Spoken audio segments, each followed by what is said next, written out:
Good morning, Rachel here from On the Round. Today I wanted to pop in and do a little video about socks because I know a lot of you are waiting on my blog post about how I knit my socks, which I am still working on. But I also wanted to kind of stretch it out over a couple videos because it's a very big topic for me. I love sock knitting. So I thought today I would talk a little bit about needles because I've been playing around with different needles. I wanted to talk to you about sock swatching and maybe show off some of the finished socks that I did at the end of last year. I started a really big round of socks in October for what we like to call Socktober, and I cast on I think 5 pairs, I want to say. So I didn't actually finish until December. But yesterday I spent the afternoon sewing in all the ends, and I had a big enough batch that I washed them all in the machine and dried them by the fire. So I have them with me here on my lap, along with some stuff that I'm currently working on, because I like to always have socks on the needles. So first let's start with needles, because that's a great starting place, of course.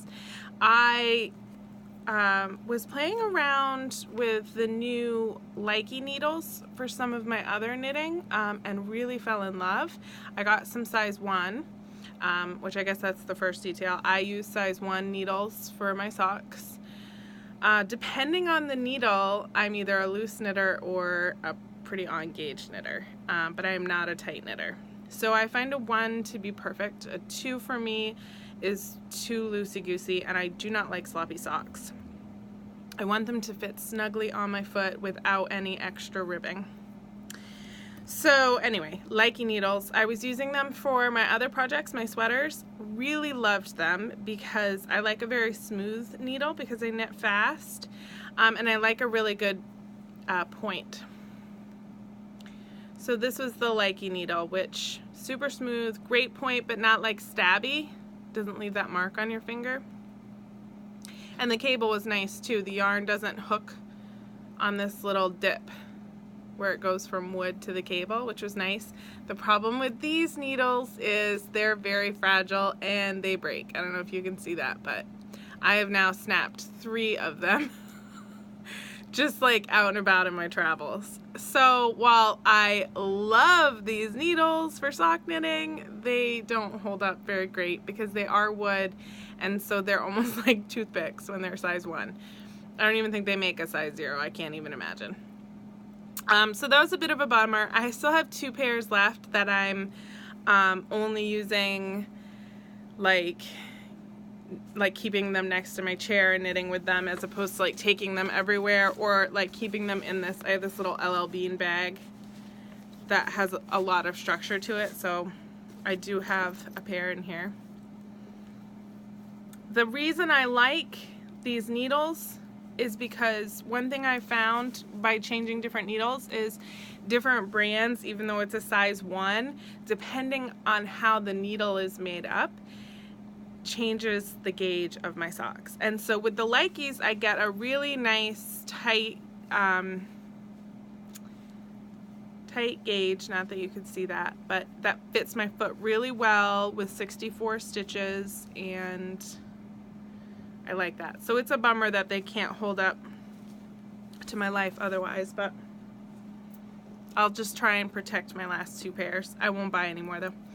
So then the other pair that I was using this summer is the Knitter's Pride Platinas, which I love these needles, especially for sweater knitting, because I knit so fast on them because they're so smooth. And they do have a good point, though because they're metal, they can get a little stabby on your finger if you're like pushing down a lot, which I think I've broken my habit of because of these needles. Nothing special here where it goes from the needle to the cable. It doesn't hook, but it's definitely not as easy of a transition as the Likey, maybe I'll say.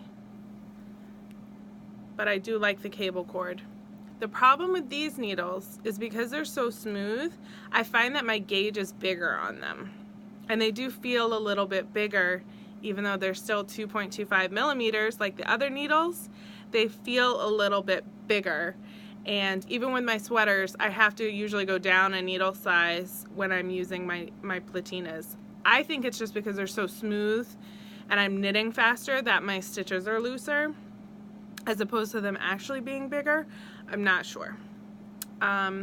So I don't use these as much anymore for socks because I do find them to be a little bit loose. But they will not break on you. In fact, you have to be careful because I'm always afraid like I'm going to stab my children with them. I saw on Facebook one time somebody was in the emergency room with their child because they sat on their knitting needles and got a knitting needle in their butt. And so I have been forever paranoid about that. The other needles I've been using are also Knitter's Pride. I love Knitter's Pride products, so I use them a lot. These are the carbons, which they have a nice transition from the cable to the needle. And these have a little metal tip on them, but it's not as stabby, even though it's a nice point. And the size of these are nice. The only thing I don't like is that my knitting catches just a touch as you go from this metal tip to the rest of the needle. And so I went from the metal platinas to this, and that made me insane. I could feel it and I felt like it was slowing me down. So I didn't love that, but then I kept using them and now I don't even notice it. I do like them. They're nice, durable needles. I get good gauge with these. They are smaller than the platinas. So these are carbons. And these are 24-inch. I do magic loop either with a 24 or 32-inch because I only do one at a time. If you're doing two at a time, you could probably do it with 32, but I would go to like a 40-inch needle so you have lots of room. So these are okay. Not my favorite though. The latest needles that I got, my friend Hannah sent me a gift card for Christmas, and so I got some signature needles. These are pricey, but my God, are they worth it. So these are the signatures. I want to say the website signatureneedlearts.com. I think you can only get these online, but what's really cool about it is you customize the needle based on what you want. So the length of your cord, I went with 32. You can customize the size of the actual needle, 3, 5, and 8, I want to say. Don't quote me on that. These also have the little like separate tip, but there's no catching on them. Nice point on them. A little stabby, but like I said, I broke myself of the habit. And I don't know if you can see this, but you can have them, I don't think you can see it. They say on the round. I don't know how many words or how many letters you can put on, but for an additional charge, you can have them put your name or your brand or whatever on them. You couldn't choose the color, which I was a little bummed about because I don't think I would have chosen this green, but I really, really, really like these needles. I mean, the second I cast on them, I was just like, oh, these are perfect. The cable moves nicely. The yarn just moves on them really nicely. Slippery, but not too slippery. Pointy, but not too pointy. The cable is really soft, which is really nice. You're not fighting with this cable at all.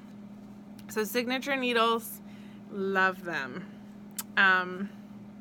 My gauge seems it's a little bit bigger than the Likes, but not as loose as the platinas. So that's something to consider. I know these aren't the most popular brands that people go to for sock knitting. I know the Chagus, I think, is that how you pronounce it? And the Hayahayas people love. I haven't tried them myself, but I'm really sold on these signature needles, so I'll probably be continuing down that path for a little bit. So these are my Clips and Wicked stripy socks. I'm holding the yarn and working them up. And then I also have Siren, my variegated colorway Siren, on my second set of Likey needles. I just actually found these this morning. I was working on them when we went on our vacation a couple weeks ago, and then kind of forgot about them. And then I also have on the needles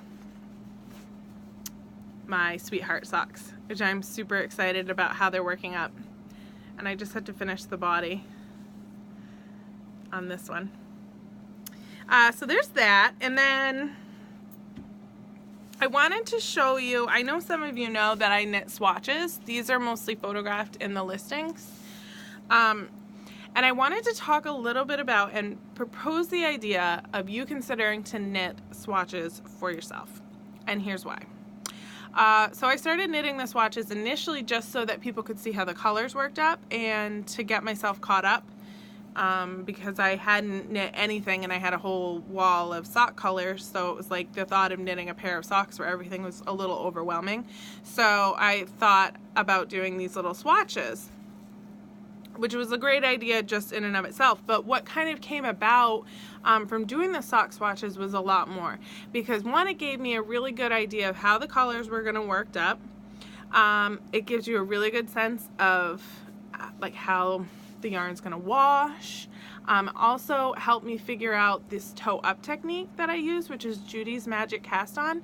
And it's a little awkward at first. I know a lot of people who have tried it are like, no, I'm not doing that. That's terrible. And it was terrible at first, but then after doing a bunch of sock swatches, it's super easy. And I would never go back to any other sock method. So it's a good way to practice skills and to get better. Plus these take up literally no yarn at all. I can't even weigh this because on my old clunky scale like doesn't weigh this small amount. So you could go through your stash and just knit some swatches and figure out what's going on with the colors, what you love, what bases you like, what needles you want to use. Like that's the other thing, I've played around with so many needles just making these swatches. I've also played around with the size of the tips that I like. Like this one has, I don't know, like 8 or 10 stitches on each side to start. That's why it's super pointy. This one I want to say I started with 12 on each side, so 24 total. And then this is what I do now, which is 32 stitches total, 16 cast on, which I like a nice round toe. But I didn't know that until I made all these swatches. You can also play around with your increase method and see what you like the best. You can play around with ribbing. So I knit about 1 inch, just enough so I can see what the color's doing. This one's Don't Be Coy. And then I just do the ribbing and then bind off, which practicing my bind off has been amazing, because when I originally started doing these, my bind off was so tight you couldn't have even worn the sock if you wanted to.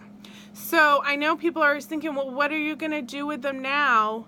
For me, they're swatches and they come to shows as samples. But I think if you let go of that idea that it has to be something and see the benefit of playing around with your yarn, I know a lot of you want to work down your stash. This is a great way to just start diving in and using the yarn in your stash, seeing how the base works up. You know, my sock yarn base, for example, is a lot different than other people's, and I know people get it sometimes and they're like, this isn't as soft and this skein's so big and da da da.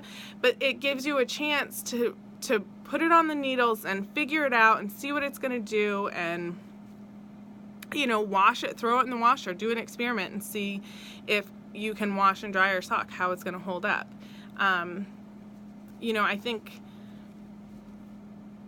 we're all artists in our own right, and so playing around with your materials, this is a great way to do that and to really feel confident about your sock knitting skills and feel really good about your stash and really get a sense of the colors that you love and that you want to work with. So that is my recommendation. Do sock swatches. They're amazing. So how I knit mine, I'll just briefly tell you again. I do Judy's Magic Cast On, which I will link the tutorial in this video, so you can look that up. I do a knit front to back increase on mine. Some people do make one left, make one right. Then I do about 1 inch or so of just straight knitting. And then I do 10 or 12 rows of, I usually like 2x2 ribbing, and then bind off. And you don't even have to finish them. You don't have to sew in the ends if you don't want to, because it's just a swatch. So, something to consider. I think I'll just show you the socks I made and then we'll call it for this video. I'm trying to keep these kind of like under 20 minutes, so I'll do a couple explaining how I make them or whatever, but I'll just show you what I have so far. How about that? So this is the Afterglow. This one never got a second sock made because I brought it to the yarn store over the rainbow in town so they could use it. But I think I'm gonna do a sugar maple sock to pair it, just for funsies. These are a nice Chianti, which I love. I love the way these knit up. They were super fun. It's a really pretty colorway. These are my Crime of Passion socks, which you can see. So I did these on the Likes, and these I did on the Platinas, and these are bigger. They still fit, but they're bigger. These are my Bright Side socks. I love these. I love yellow. And these ones are on blockers. So this is Hologram. I love how these turned out. I love the speckly ones. They're so fun because every time you come to the colors, you're like, ooh, color. These, Princess Bubblegum. And I've done all these the same. Judy's Magic Cast On. I do a short row heel, which I'll talk about in another video. I don't do any fancy stitch work because I want to show off the sock colors. This one's Sugar Cookie, which I'm obsessed with. I love this color. It's subtle, but it's super interesting at the same time. And then I have my two rainbow socks, which I only knit one of each, but I feel like because they're both rainbows, they could go together. So this one's Silver Lining Tweed, which is really pretty. And this one's Speckled Cosmic Rainbow, which is so fun. And there you have it. And so I've got more on the needle, so more to show you soon. And the next video, I will talk a little bit more about how I do my toe. Maybe I'll even try and do a setup so that I can cast on a toe for you so you can see. And I will talk about my heel process, which I'm sure is a name, but I don't know what it is because I just made it up as I went. It's a short row. That's as far as I know. So we'll talk more about that. I hope you've enjoyed this little video, and I'll talk to you soon. Happy knitting!